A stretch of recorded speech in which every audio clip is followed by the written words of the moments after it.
Matapos ang trending revelations ni Shala Dismaya, may bago na namang karakter na lalantad sa longest-running comedy show na Bubble Gang. Ang katotohanan.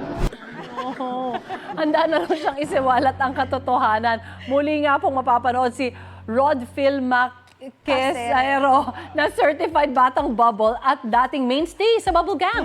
Kabilang si Rodfill sa dating viral duo na Moy Moy Palaboy. Hindi pa man tinutukoy kung sino ang karakter niya. Aba, excited na ang viewers at longtime fans ng show sa panibagong katatawanan. At kung ano ang kanyang mga revelasyon, Sa darating na linggo, sa episode ng Bubble Gang, 6:10 p.m. Kaya sabay-sabay tayong manood at tumawa dito sa Bubble Gang. Gusto mo bang mauna sa mga balita?